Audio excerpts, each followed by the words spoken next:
Bueno, antes de comenzar con el mensaje, en nombre mío, de Marcela, de Fabio, de Yani, de Dai, de Misa, de Josué, que todavía está en el vientre de su madre, quería agradecerles a todos ustedes por las oraciones, lo que ha sido todo este tiempo.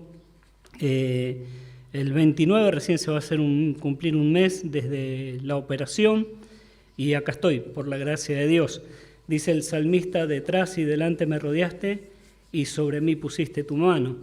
Las mil maneras o las infinitas maneras que Dios tiene para cuidar a los suyos, para proteger, bendecir a los suyos, y una de ellas son las oraciones de los hermanos. Así que gracias a cada uno de ustedes. Sé que muchos han orado, otros han orado de rodilla, otros acompañaron su oración con ayuno, y les quiero agradecer de todo corazón.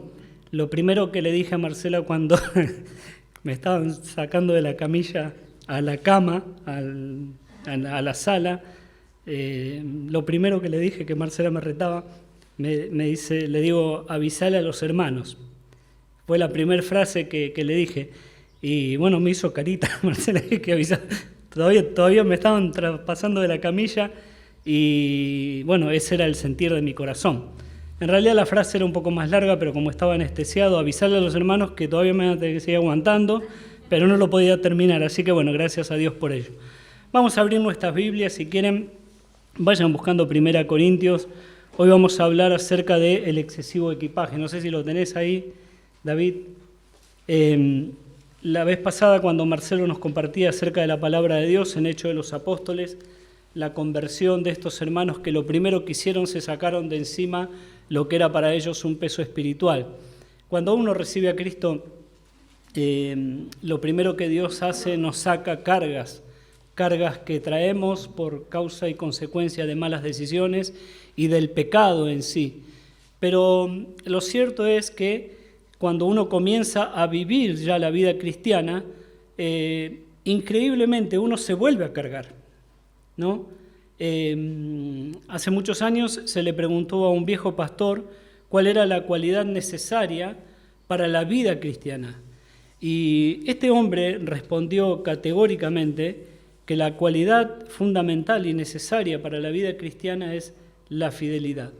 Por supuesto que hay otras muchas cualidades importantes y necesarias en la vida, que son humildad, integridad, sacrificio, disciplina, sabiduría, pero fidelidad es la diferencia entre el éxito en la vida cristiana y el fracaso. La fidelidad de Dios te lleva y te sostiene a lo largo de la vida, y allí 1 Corintios capítulo 4, el apóstol va a decir lo siguiente: así pues, téngannos los hombres por servidores de Cristo y administradores de Dios. Ahora bien, se requiere de los administradores que cada uno sea hallado, ¿qué cosa? Fiel. Que cada uno sea hallado fiel.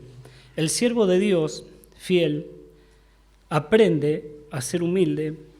El siervo de Dios fiel aprende a ser íntegro. El siervo de Dios fiel aprende a ser sacrificado, disciplinado y sabio. Quiero contarte la historia de Benjamin Sinclair Johnson. Tal vez ustedes lo conozcan. Ahí va a aparecer la fotito.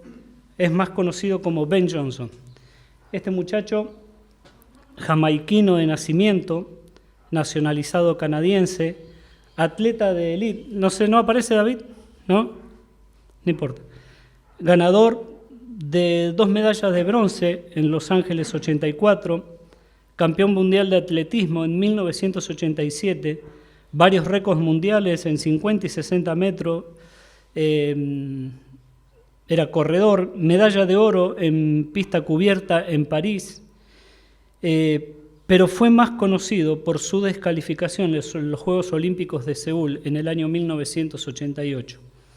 2 días después de haber ganado la carrera de los 100 metros llanos, se informaba del consumo de estanosol, droga frazada se la conoce, que es una droga que se utiliza para tapar los otros consumos de anabólico que él utilizó antes de competir. Este hombre ese día en Seúl había corrido como nunca. Había de hecho batido un nuevo récord en 100 metros llanos y él tenía un gran competidor a su lado, que era Carl Lewis. Para aquellos que siguen los Juegos Olímpicos, sabrán que Carl Lewis era conocido como el hijo del viento, una cosa así como Usain Bolt de la época. Y este muchacho, Ben Johnson, tenía vergüenza o temor de perder con su competidor.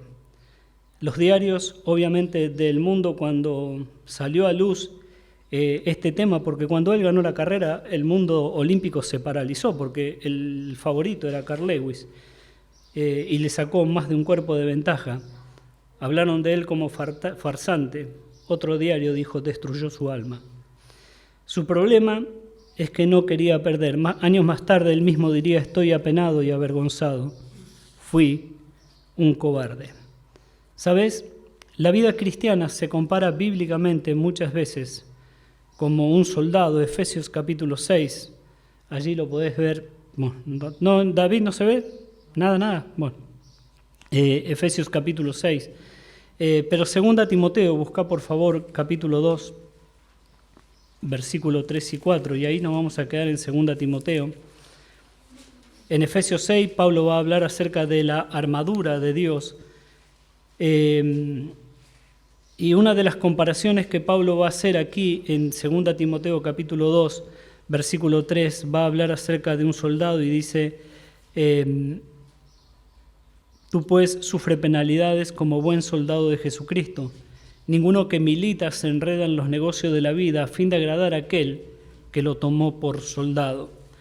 La NBI va a decir acerca de este texto, ningún soldado que quiera agradar a su Señor se enreda en cuestiones civiles. También allí en 2 Timoteo 2, versículo 5, lo va a comparar con un atleta y va a decir también, aquel que lucha como atleta no es coronado si no lucha legítimamente. Y en el verso 15 del mismo texto va a compararlo como un obrero y va a decir, procura con diligencia presentarte a Dios como obrero que no tiene, presentarte a Dios aprobado, como obrero que no tiene de qué avergonzarse, que usa bien la palabra de verdad. Imaginemos un soldado, un atleta o un obrero que son infieles. Cuando el apóstol Pablo le va a hablar acerca de su discípulo, a su discípulo Timoteo, va a utilizar estas tres figuras de soldado, de obrero y de atleta, y lo que él va a rescatar son sus mejores cualidades, y es la fidelidad. Lo que le va a decir del soldado, y justamente lo que Pablo tiene en mente es el soldado romano. Y una de las características o algo que le imponen a los soldados y que le imprimen en su mente y en su corazón es fidelidad a su servicio, fidelidad a su país. Y lo hacen jurar por ser fieles a su país. Por eso Pablo va a decir, no se enreda alguien que va a estar al servicio de su país en negocios de la vida. No pierde el tiempo en cuestiones que van a terminar siendo para él una carga. También va a decir acerca del obrero que el obrero que hace bien su trabajo es un obrero aprobado. Ahora imaginemos nosotros un obrero que es puntual, un obrero que es trabajador, un obrero que es servicial, pero termina siendo un obrero que roba. Todas las cualidades que él tiene como bueno, que le fueron como bueno, se desvanece, se cae por su propia infidelidad. Lo mismo sucede con un atleta. Si no lucha legítimamente, si ese hombre no hace trampas, sin mentiras y sin atajo, no puede ser coronado como tal, como le sucedió a este muchacho. Todos ellos, para ser efectivos en su tarea, aprendieron a hacer lo suyo, solo con lo necesario y nada más. Para ser efectivos, ellos evitan la sobrecarga. Ellos se sacan de encima lo que no es necesario, justamente para poder agradar a su señor o a su patrón o a su empleador, lo que fuere. ¿Sabes? No llevan excesivas cargas para hacer sus responsabilidades. Si nosotros queremos agradar a nuestro Señor, si queremos ser buenos atletas, debemos saber que el excesivo equipaje, la sobrecarga de la vida me van a impedir desarrollar bien la tarea. Hebreos capítulo 12, versículo 1, va a decir allí el autor a los Hebreos, Hebreos 12:1, por tanto, nosotros también, teniendo en derredor nuestro tan grande nube de testigos, despojémonos de todo peso y del pecado que nos asedia y corramos con paciencia la carrera que tenemos por delante. Una vez más, el autor a los Hebreos tiene en mente un deportista. La vida cristiana no es una carrera de 100 metros, no es una carrera de velocidad como muchas veces lo hemos escuchado. La vida cristiana es una carrera de resistencia. Hay que persistir a lo largo del tiempo, hay que sostenerlo con el tiempo. Y van a haber a lo largo de la vida muchos obstáculos que uno va a tener que enfrentar, muchas dificultades, muchas pruebas. Por eso es necesario, para llegar bien al final de tu carrera cristiana y de mi carrera cristiana, despojarse de todo peso. Y del pecado, obviamente, que nos asedia. Y del primer peso que vamos a hablar rápidamente para aprovechar bien el tiempo es del miedo y la preocupación. El miedo y la preocupación son una sobrecarga en la vida cristiana. Y ¿sabes? Este muchacho del que yo te hablé, Ben Johnson, lo tuvo. No recuerdo ahora, pero los Juegos Olímpicos fueron por el mes de junio o julio del 88, y a todos los atletas se le hicieron estudios, análisis de sangre por el mes de febrero. Y él a partir de marzo comenzó hasta los Juegos Olímpicos a consumir anabólicos. Ahora, ¿qué fue lo que lo motivó a este muchacho? El miedo. El miedo a perder con su rival, el miedo a no ganar la medalla de oro, la envidia por competir, por competencia, lo movilizó a competir injustamente. Y la preocupación lo hizo hacer trampas. El miedo y la preocupación son una manifestación para los creyentes en Cristo Jesús de incredulidad. Mateo capítulo 8, te vas a encontrar allí con que un grupo de hombres estaban arriba de una barca siguiendo a su maestro y de repente vino una tormenta. Mateo 8, versículo 23, y entrando él en la barca, sus discípulos le siguieron. Y aquí se levantó en el mar una tempestad tan grande que las olas cubrían la barca, pero él dormía, Jesús dormía. Vinieron sus discípulos y despertaron diciendo: Señor, sálvanos, que perecemos. Y él les dijo: ¿por qué teméis, hombres de poca fe? Entonces levantándose reprendió al viento y al mar, y se hizo grande bonanza. Y los hombres se maravillaron diciendo: ¿qué hombre es este que aun los vientos y el mar le obedecen? El miedo y la preocupación nos hacen creer que Dios no puede cuidarnos. Y aquí tenés un claro ejemplo. Ellos estaban en la misma barca con Jesucristo, el mismo que ya había resucitado muerto, el mismo que ya había dado vista a los ciegos, el mismo que ya había hecho caminar paralíticos, el mismo que había hecho milagros increíbles delante de sus ojos, y de repente una tormenta, una lluvia los paraliza. Y su fe desaparece y comienzan a chillar, a llorar o a gritar como niños o como jóvenes incrédulos. Y el Señor está allí con ellos descansando. El miedo y la preocupación te hacen creer no solamente que el Señor no te puede cuidar, sino te hace creer que el Señor está lejos o se desinteresó de tu vida. ¿Sabes?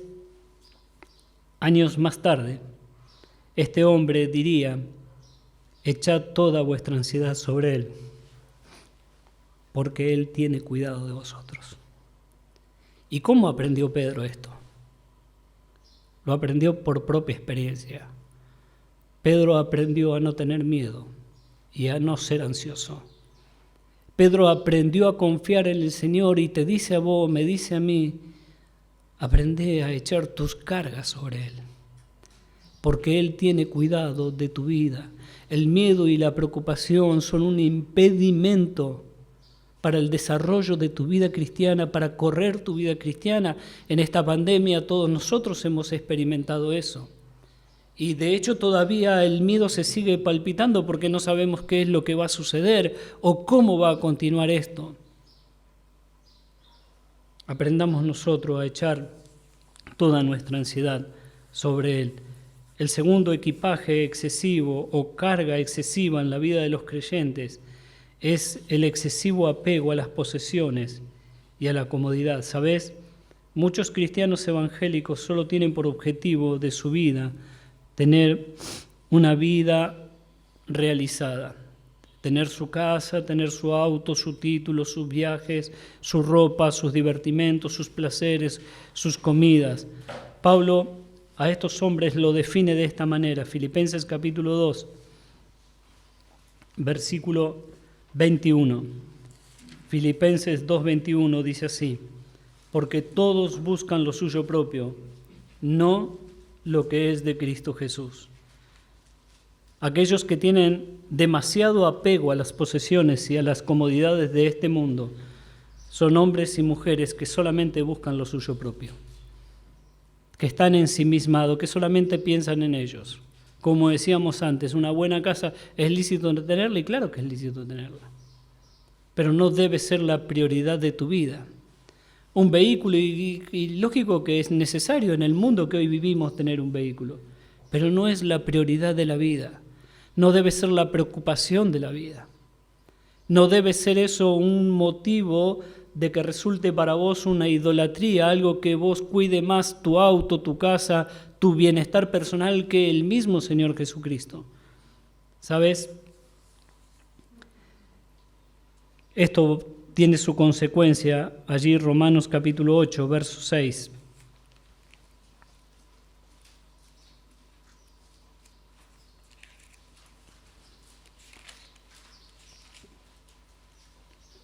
Va a decir lo siguiente: porque el ocuparse de la carne es muerte, pero el ocuparse del espíritu es vida y paz. Estos hombres y mujeres que tienen excesivo apego a los bienes materiales se ocupan en sí mismos, se ocupan y se preocupan de la carne y terminan teniendo de a poco una muerte espiritual, una falta, una pérdida de sensibilidad a las cosas del cielo. Están, como dice el sabio Salomón, más preocupados por lo que pasa debajo del sol. He visto lo que sucede, dice Salomón, debajo del sol. El creyente tiene que aprender a vivir pensando en lo que sucede por arriba del sol, que es lo que está en el cielo. Las cuestiones materiales no tienen que ser para nosotros algo a qué aferrarnos para vivir de una forma egoísta. Y el último peso o una sobrecarga que no nos permiten llevar una vida fiel a nuestro Señor es la amargura sin resolver. Qué tremenda carga y qué triste es ver cómo muchos que han conocido a Cristo o que hemos conocido a Cristo todavía arrastramos en nuestros corazones amarguras del pasado, amarguras no resueltas. Un corazón que no perdona va a tener nublado su juicio de vida cristiana, ya que la base del cristianismo, ¿qué es? El perdón. Si en tu corazón hay amargura con respecto a lo que ha sucedido en el pasado, vas a tener muy nublada tu vista para resolver cuestiones con respecto a tu vida cristiana. No vas a tener la capacidad, allí hay una enseñanza con relación a Cristo del siervo que no quiso perdonar.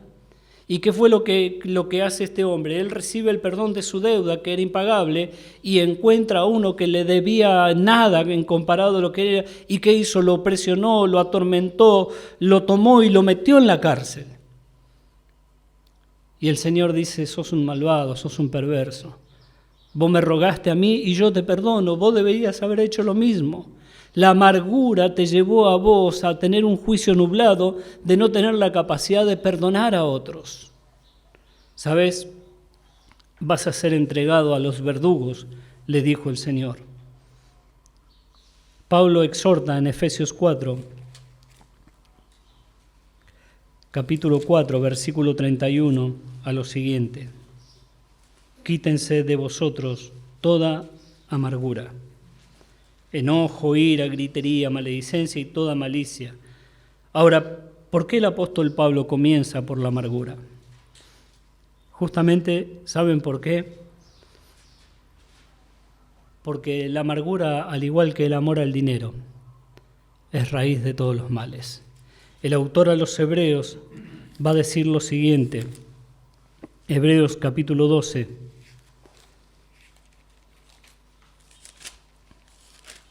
versículo 15. Hebreos 12, 15. Mirad bien, que no sea que alguno deje de alcanzar la gracia de Dios, que brotando alguna raíz de amargura os estorbe y por ellas muchos sean contaminados. No solamente la amargura te impide alcanzar la gracia de Dios, sino que la amargura es una raíz y como toda raíz brota. Y como toda raíz brota y contamina, ¿sabes cuál es la idea de contaminar?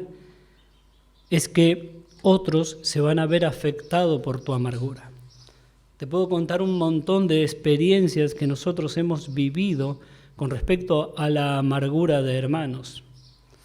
Hermanos que han sido disciplinados por nosotros y que no aceptaron la disciplina y que después nosotros cruzábamos en la calle a sus hijos y sus hijos cuando te veían en vos, en mí, como un demonio. Y yo digo, pobre hijo, fue contaminado por la amargura de sus padres. Que sus padres comenzaron a hablar mal de los líderes de la iglesia, comenzaron a hablar mal de la iglesia. ¿Y sabés dónde están hoy esos hijos? En el mundo, totalmente apartados. ¿Por qué? Porque la raíz de amargura de sus padres los contaminó. ¿Y qué podríamos decir nosotros cuando traemos hijos al mundo y la relación con nuestros padres no es buena? ¿Y qué es lo que sucede? La relación de nuestros nietos no es buena con la de nuestros padres. ¿Por qué? Porque nosotros le hemos transmitido la amargura de vida que hemos recibido. Esa es la idea. La amargura contamina, la amargura de tu corazón no se queda en tu corazón. La transmití como el virus del COVID-19. Se la transmití a los que se acercan a vos. Por eso no te llame la atención que cuando una persona está mal con el Señor y es disciplinada, esa persona comience a contaminar a sus intimidades. Y muchos de ellos son arrastrados por esa contaminación de amargura en su corazón. Por eso es necesario quitarse cualquier carga de amargura. Quítense de vosotros toda amargura. No permitas o no pretendas correr tu vida cristiana con amargura. Porque al igual que la falta de perdón te va a nublar el juicio para poder desarrollar bien tu vida cristiana. Quiero terminar con el Salmo 51, un precioso y conocido texto que muchas veces hemos leído. Dice así el Salmo 51, verso 10. Crea en mí, oh Dios, un corazón limpio y renueva un espíritu recto dentro de mí. Ahora, ¿por qué David dijo esto? Porque David había caído en lo más bajo que puede caer un hombre. Deshonrar el nombre de Dios, practicar pecado tras pecado tras pecado, vivir en hipocresía durante mucho tiempo. Y cuando Natán el profeta golpea la puerta del palacio y se presenta delante del rey, le cuenta la historia de la ovejita y este hombre de a poco fue desarmándose. Y entendió que él había vivido una vida de hipocresía y lo primero que le pide es a Dios, perdón porque contra ti he pecado. Y él va hablando y va abriendo su corazón y ¿sabes qué dice? Crea en mí, oh Dios, un corazón nuevo. Este tiempo de cuarentena, recién cantábamos, cámbiame, renuévame, ¿no? Por la gracia que encontré en ti. Este tiempo de cuarentena tiene que ser un tiempo para que vos y yo podamos salir transformados, distinto a la manera que entramos en el mes de marzo. Hay una excesiva carga. Imagínate que, hacete la idea de que Dios nos enseñó a vivir con lo necesario, a estar en casa y nada más. Crea en mí, oh Dios, un corazón nuevo y espíritu recto me sustente y te sustente. Que el Señor te bendiga y que este tiempo sea un tiempo de transformación para que saquemos las valijas que tenemos de más que nos sirven y podamos correr nuestra vida cristiana sin sobrepeso, sin sobrecarga. Amén.